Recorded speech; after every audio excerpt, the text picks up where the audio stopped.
15e Ligue des Champions pour le Real Madrid. 15e Ligue des Champions pour les Madristas.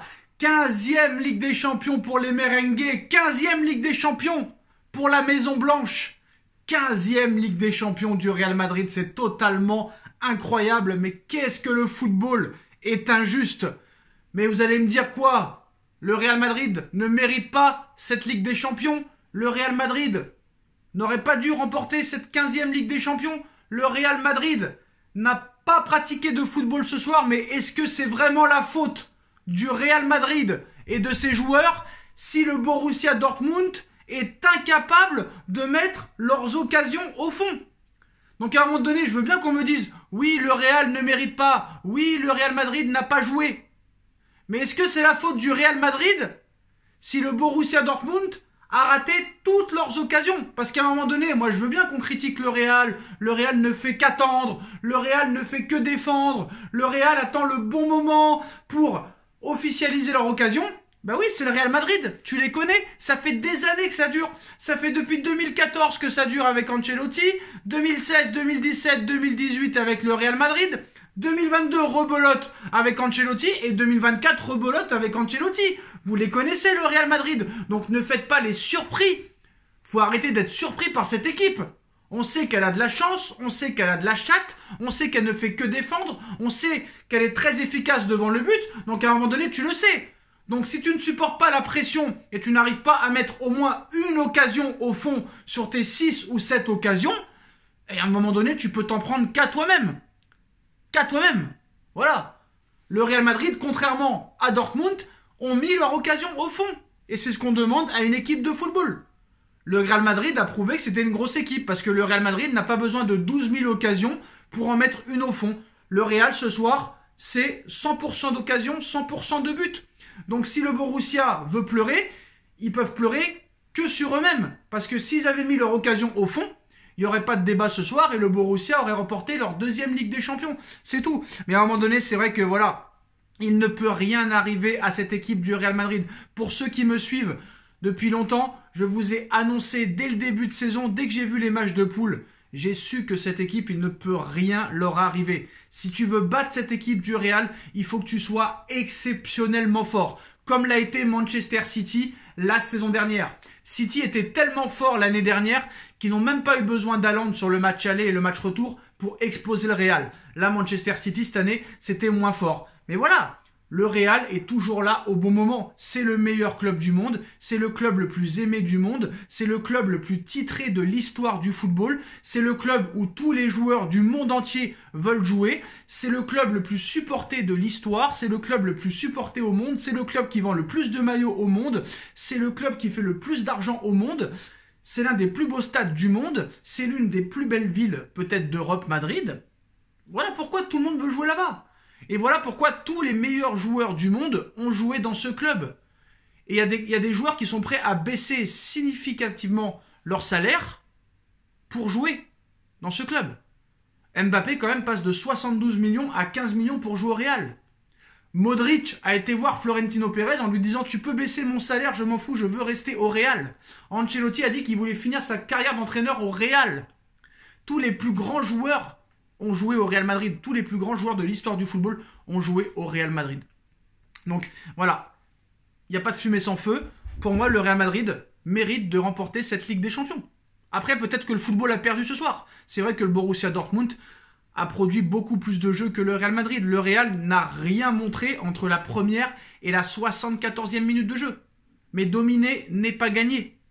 C'est ça le problème du football, surtout moderne. Voilà. Tu veux gagner une Ligue des Champions, il faut supporter la pression. Le Borussia a eu les occasions pour marquer 1, 2, 3, 4 buts et ils n'ont pas eu l'opportunité, l'opportunisme de le faire. Ils n'ont pas été créatifs, ils n'ont pas été tueurs, ils n'ont pas été efficaces, contrairement au Real Madrid qui a l'habitude de ces matchs-là. Comment c'est possible que Dani Carvajal, qui fait 1m20, prenne le dessus sur le premier but contre un défenseur de 1m90 ? Comment c'est possible que Vinicius, sur le côté gauche, se retrouve tout seul sur le deuxième but? Parce que c'est une perte de balle bête du Borussia. Et on savait qu'à 1-0, c'était terminé. Et on savait que le Borussia, au bout de 3-4 occasions, on savait que le Real allait gagner. il n'y a pas eu de suspense en fait. Même avant le match, on savait que le Real allait s'imposer. On savait que le Real allait gagner. On savait que le Real allait remporter la Ligue des Champions. Maintenant, tous ceux qui me disent « Mais Paris aurait fait mieux que le Borussia ce soir », non. Le Real, c'est fait pour eux. Le Real a l'habitude de gagner cette Ligue des Champions. Le Real l'a gagnée à 15 reprises. À 15 reprises. Je ne sais même pas s'il y a un club qui a gagné la moitié de 15 Ligues des Champions. Essayez de me dire, mais voilà. Il y a Manchester United, peut-être qu'on en a gagné 4 ou 5, le Bayern, le Barça 5, mais qui c'est qui a gagné la moitié de ce qu'a gagné le Real Madrid en Ligue des Champions? Je ne saurais le dire. Donc voilà. Donc Dani Carvajal sur une passe décisive de l'exceptionnel Toni Kroos qui va mettre fin à sa carrière de football en club ce soir et qui va mettre fin à sa carrière complète après l'Euro. Toni Kroos, candidat au Ballon d'Or, mais bien sûr, voilà, tous les candidats au Ballon d'Or ce soir ont été décisifs. Passe décisive de Toni Kroos pour Dani Carvajal, passe décisive de Jude Bellingham pour Vinicius Junior. Alors, qui c'est qui a pris le dessus sur le Ballon d'Or ce soir? Est-ce que c'est Bellingham qui a été passeur décisif pour Vinicius, qui lui aussi est grand favori? Je pense quand même qu'au niveau des stats, Vinicius a peut-être pris un petit avantage sur Jude Bellingham. Mais voilà, les deux ont remporté la Ligue des Champions. Les deux ont remporté la Liga espagnole. Donc c'est sûr et certain que ça va jouer entre les deux. Maintenant, il y a la Copa d'un côté, l'Euro de l'autre. Si l'Angleterre gagne l'Euro et que Vinicius gagne la Copa, vu que c'est plus dur de gagner l'Euro, peut-être que Bellingham prendra là un peu l'avantage sur Vinicius. Mais si Vinicius gagne la Copa et que Bellingham ne gagne pas l'Euro, Vinicius sera à coup sûr Ballon d'Or. Si par contre Vinicius ne gagne pas la Copa et que Jude Bellingham gagne l'Euro, Jude Bellingham sera Ballon d'Or. Par contre, si ni Jude Bellingham et ni Vinicius gagne la Copa ou l'Euro avec leurs sélections respectives et que Toni Kroos gagne l'Euro, peut-être que Toni Kroos pourrait être Ballon d'Or. Mais voilà, le Ballon d'Or va être très serré. Ça va jouer entre 3 joueurs, Toni Kroos, Bellingham et Vinicius Junior. Pour l'instant, un léger, minime avantage pour Vinicius Junior qui a été buteur ce soir et qui remporte encore une nouvelle fois une Ligue des Champions. Pour toutes les Ligues des Champions qu'a remporté Vinicius, pour moi, il mériterait le Ballon d'Or. Maintenant, ça se joue sur une saison, la saison 2023-2024. Donc on verra ce qui se passera, mais voilà. En tout cas, le Real Madrid remporte sa 15e Ligue des Champions de son histoire. 18 finales disputées, 15 finales remportées, c'est totalement ahurissant. La bande à Carlo Ancelotti a encore écœuré les plus grands clubs européens. On se rappelle du Red Bull Leipzig en 8e de finale. On se rappelle de Manchester City en quart de finale. On se rappelle du Bayern de Munich en demi-finale. Et Dortmund maintenant en finale. Les merengues bouclent une saison avec un doublé Liga espagnole et Champions League et s'apprêtent à annoncer l'arrivée de Kylian Mbappé dans quelques jours. Donc voilà, Florentino Pérez peut fumer son petit cigare et boire son cognac tranquillement. Mais je tenais à dire quelque chose quand même. La carrière de Vinicius Junior à 23 ans. Et tu vois la carrière de Neymar. Vinicius est exceptionnel comparé à cette fraude du football. Voilà, je tenais à le dire parce que on prend encore Neymar pour une star. Alors que le mec, ça fait plus d'1 an qu'il n'a pas joué au football. Tu vois Vinicius...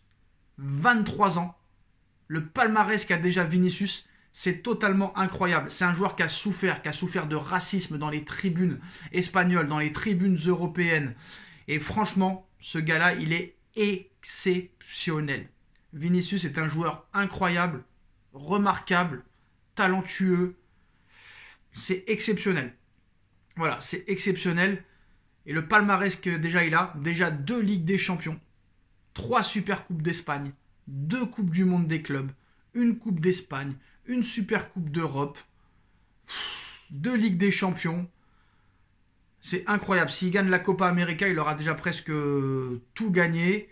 Il a été finaliste malheureux en 2021, mais voilà, c'est peut-être l'année à Vinicius qui a été totalement incroyable. Et qu'on arrête de me comparer Neymar à Vinicius, parce que vraiment là, Vinicius, 23 ans, exceptionnel. L'autre 31 ans, on ne sait pas où il est. Bref... voilà, c'était l'AC Milan qui a gagné cette Ligue des Champions. C'est le deuxième club qu'on a le plus remporté derrière le Real Madrid. Mais voilà, ça y est, ils l'ont fait. Le Real Madrid et Carlo Ancelotti, quel entraîneur. Carlo Ancelotti qui remporte, je crois, sa 5e Ligue des Champions en tant que coach. 2 avec le Milan AC, 3 avec le Real Madrid. Et on se rappelle tous qu'il avait été au Paris Saint-Germain il y a plus de 10 ans maintenant et qu'on l'a jeté comme un malpropre. Tout ça parce qu'il avait perdu un match contre Evian Tonon-Gaillard. On ne l'a pas laissé travailler, on ne l'a pas laissé bosser. Et si on avait gardé Carlo Ancelotti au Paris Saint-Germain en 2013, peut-être qu'on serait à 2 ou 3 Ligues des Champions à l'heure où je vous parle. Malheureusement, nous avons des dirigeants qui ne comprennent strictement rien au football, qui ont préféré surpayer des joueurs qui n'ont rien fait au Paris Saint-Germain. Et qui en plus de ça maintenant parlent mal du Paris Saint-Germain comme quoi ils ont vécu un enfer. Mais voilà, ça y est, le Real Madrid remporte sa 15e Ligue des Champions de son histoire. Incontestablement le plus grand club de l'histoire du football et personne ne pourra contredire ça. Bravo à eux. Dites-moi en commentaire ce que vous en pensez et on se retrouve très vite pour une nouvelle vidéo. Tchuss.